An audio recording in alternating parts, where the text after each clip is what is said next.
안녕하세요. 시선공감 박성용입니다. 혹시 요즘 술자리 예전과 달라졌다는 느낌 받아보신 적 있으십니까? 예전에는 술 좀 마셔 라는 말이 인사처럼 붙었고요. 술을 마셔야만 친해질 수 있을 것 같은 사회적 분위기도 있었습니다. 그런데 요즘은요, 특히 젊은 세대 사이에선 굳이 마셔야 돼? 이런 반응이 자연스럽기도 합니다. 술을 강요하지 않는 문화가 조금씩 자리 잡고 있는 건데요. 이런 흐름, 논알콜 맥주, 심지어는 논알콜 와인까지 나오면서 선택지가 점점 다양해지고 있다는 걸 보여주기도 하죠. 실제로 최근 질병청의 자료를 보니까요, 한 달에 한 번 이상 술을 마신 사람, 즉 월간 음주율이 57.1%로 한 해 전보다 1.2% 줄었습니다. 술자리를 즐기는 방식도, 술을 권하는 사회도 조금씩 변화하고 있는 지금, 여러분은 어떤 선택을 하고 계실까요? 12월 9일 화요일 박성용의 시선공감 지금 출발합니다.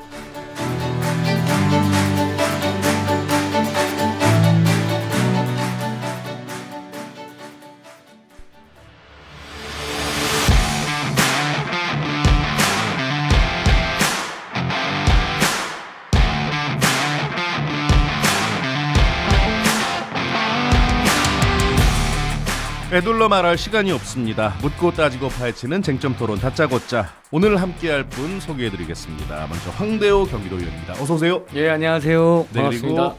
그리고 오늘 이봉준 국민의힘 수원시 장갑 당협위원장 모셨습니다. 어서 오세요. 네, 안녕하세요. 네, 반갑습니다. 예. 연말이 되니까 어김없이 술자리가 많습니다. 예. 회식은 의무처럼 반복되고 과음으로 음주운전 사고는 늘고 있다고 하죠.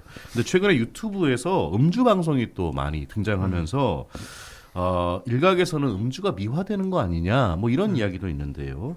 달라져야 한다고 말은 하지만 달라지지 않는 한국의 술 문화 어떻게 바라봐야 될까요?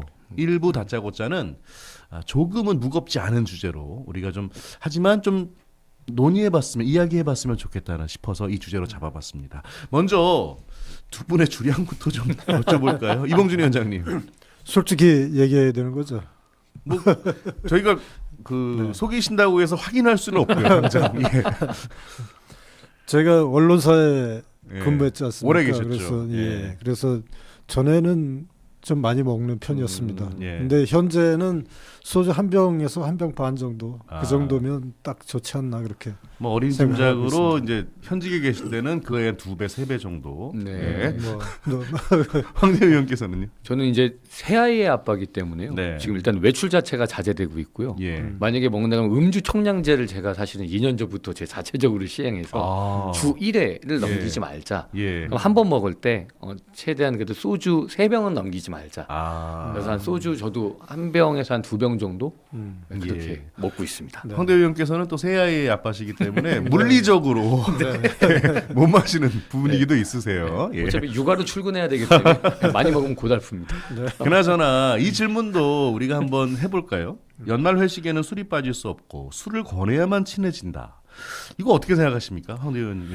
근데 이제 이게 아시다시피 청취자 여러분들이 코로나 이후로 문화가 완전히 뒤틀린 그렇죠. 것 같아요. 지금 네. 저희가 그 2023 트렌드 모니터 조사 결과에 따르면 예. 회식을 자제하는 분위기가 한 79% 급증하고요.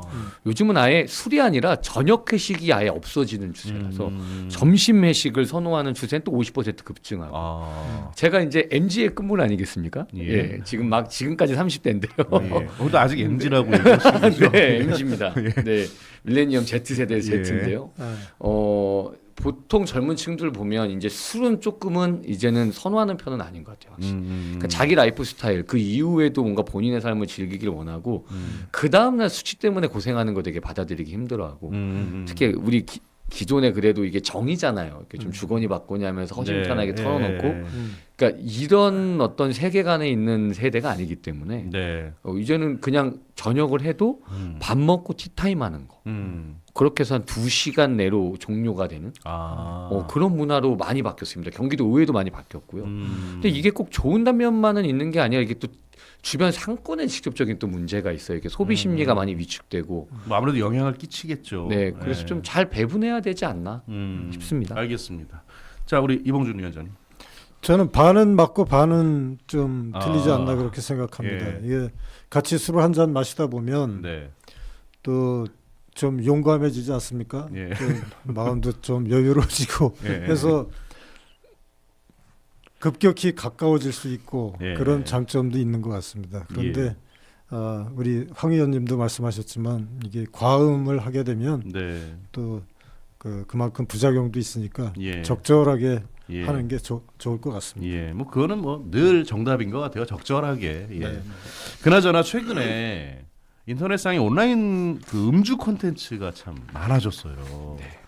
그래서 뭐 연예인들이 등장하고 또 이제 우리가 이제 청취자들이 시청자들이 보면서 아 취중 속에 진담이 있다, 취중 진담 뭐 이런 얘기도 하고. 근데 이제 한국 사회가 술을 매개로 관계를 해결해온 그동안의 어떤 문화적, 조직적 구조가 있었잖아요, 사실은. 예, 이 부분은 어떻게 보시는지 또 어떻게 달라져야 된다고 보시는지 듣고 싶습니다. 이봉준 위원장님. 네, 핵심은 술이 아니라 관계 방식이 술에 의존해온 구조라고 생각합니다. 그리고 그 구조는 대부분 조직의 위기에 관행해서 시작되는데요. 예. 그래서 바꾸는 출발점은 명확합니다. 회식은 의무가 아니라 자유를 이어야 하고 거절해도 불이익이 없는 규범이 돼야 하고 예. 1차로 끝내는 게 좋을 것 같습니다. 예.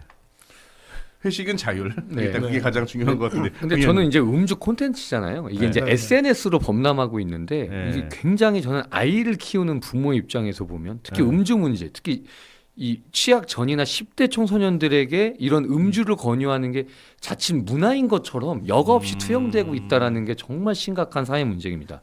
이게 한국건강진흥개발원이 발표한 4년간 유튜브에서의 음주 모니터링한 결과가 있어요. 그래 보면 그 상위 100개 음주 콘텐츠에서 모두 음주 그 문제 음주 장면이 모사되는데 이게 뭐냐면 음주를 권하는 겁니다. 네, 근데 이게 연령대 제한이 없어요. 그러니까 청소년들이 보기에는 아무 거부감 없이 이걸 그대로 받아들이는 거고요. 등장하는 분들이 게스트가 다 나이대가 다 다르니까요. 네, 나이대가 다 네. 다르고 대부분 성인이거든요. 네. 그러니까 미성년자들도 쉽게 접할 수 있다라는 건데 이거 진짜 심각한 문제고, 그러니까 음주 권유라는 게 문제고 술 한 잔해도 좋아.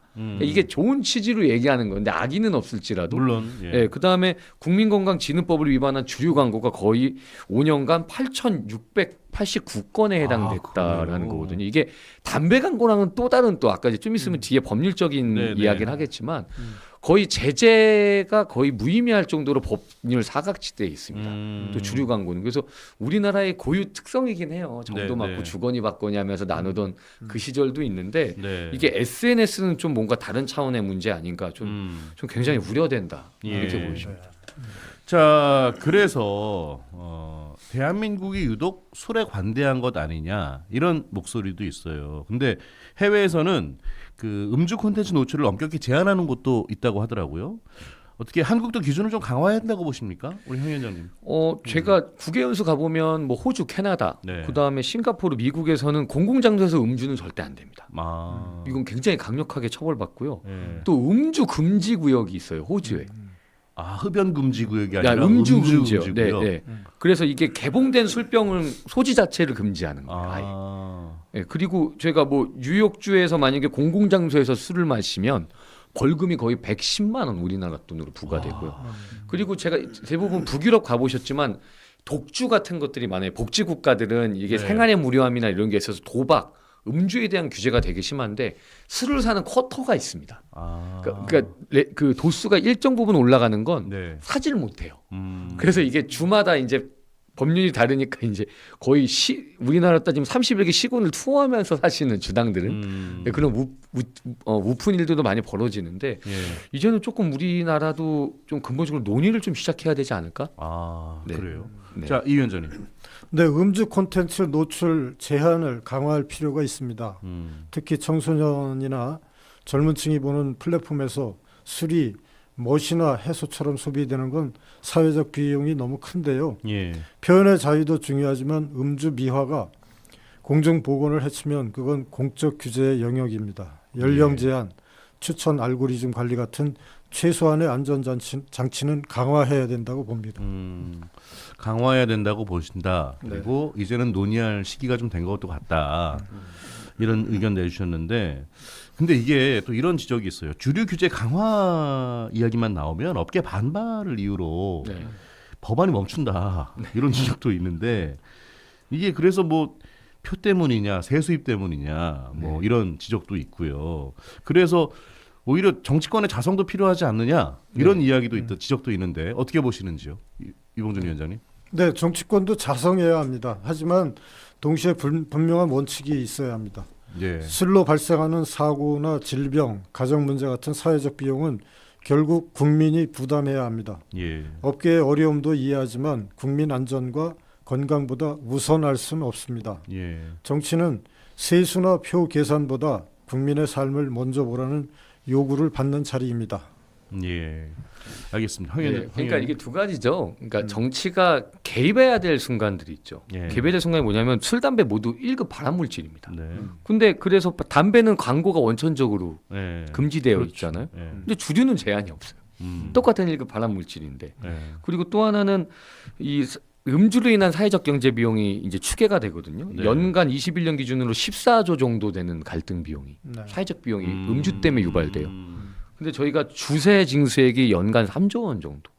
또 과태료도 되게 미비한 수준이다 보니까 이게 지금 맞질 않고, 아까 말했던 또 한 측면은 저희가 이제 K 컬처 시대잖아요. 네네. 그러니까 K 푸드고 K 푸드 안에 K 전통주, 막걸리나 아, 예. 이런 그렇죠. 발효주들이 있거든요. 전통주 산업에 관한 진흥 법률 이런 것도 있어서 또 그런 건 그런 거대로 육성시켜야죠. 그러니까 무조건 술에 대한 적대감보다는 예. 기본적으로 세제라든가 어떤 법률 개정 같은 것들은 꼼꼼히 다시 해나가고 네. 또 양성적으로 발전시킬 건 발전시켜 나가고 이렇게 해야 되지 않나 싶습니다. 예, 알겠습니다. 그런 맥락에서 어쨌든 과도한 음주 문화는 분명 이제 사회적 비용을 낳고 폐해도 낳기 마련인데요. 그래서 음주 폐해를 줄이기 위해서 가장 먼저 손대야 할 정책은 무엇일까? 이제 두 분 다 정치인이시니까 황 의원님께 먼저 좀 여쭙겠습니다. 뭐 가격, 광고, 유통, 회식 관행, 뭐 여러 가지가 있겠죠. 네. 근데 이게 우리 이몽준 위원장님도 말씀하신 것처럼 이게 일방적으로 이렇게 적대시하는 그런 어떤 제재라는 법률은 전 좀 그건 옳지 않다라고 봐요. 무조건 뭐 음주는 안 된다. 네, 뭐 이런 금주 뭐 이런 거. 이렇게 적대감을 음주는 너무 나빠 이런 네. 거보다는 우리가 담배도 보면 공익 광고를 통해서 적절하게 그 위험성을 네. 인지해 주는 수준이잖아요. 네. 그래서 아마 보건복지부가 2026년 9월부터 모든 주류 제품에 이제 음주운전과 임산부 음주의 위험성을 경고하는 네. 경고 그림을 부착하기로 했다고 해요. 그러니까 네. 저는 어떤 이 국민의 집단지성과 문화의 한 토양으로서 그런 안 좋은 단면들은 좀 안 좋게 또 이렇게 어떻게 보면 적절한 음주와 또 이런 전통주 문화라든가 네. 이런 거로 인한 또 좋은 장점은 장점대로 홍보하고 네. 좀 이렇게 바뀌어야 되지 않을까 그렇게 생각합니다. 알겠습니다. 이 위원장님? 네, 저는 회식 관행이 좀 바뀌어야 되지 않을까 생각합니다. 회식 관행이요? 네, 네. 전에 비해서 지금은 굉장히 이제 자율적이고 강압적인 그런 분위기는 거의 많이 없어졌다고 보는데 네. 아직도 뭐 일부 조직에서는 예, 두 분 다 이렇게 하늘을 보시면서 말씀하시는 게 아직도 있긴 있나 보다. 뭐 이런 짓이죠. 네. 그래서 회식 관행이 네. 조금 더 민주적으로 더 바뀌어야 되지 않을까 그렇게 생각하고 있습니다. 예. 그 앞서 황 의원께서 얘기하신 네. 그 점심으로 회식하는 문화, 이런 문화에 대해서는 어떻게 생각하십니까? 네, 예, 기자 생활 오래 하셨기 때문에 사실은 네. 저녁 회식 문화가 익숙하시잖아요. 그렇죠. 예. 옛날에는 선배가 한잔하자 그러면 뭐 무조건 나오고 그래야 됐는데 네. 지금은 저녁에 이제 하는 것도 서로 부담스러워하고 네. 선배도 그렇고 예. 뭐 점심으로 하는 것도 좋은 방안이라고 생각합니다. 예. 제가 시행하고 있는 것 중에 하나는 네. 그러니까 음주 총량제 더불어 이제 저녁 식사를 안 할 수는 없잖아요.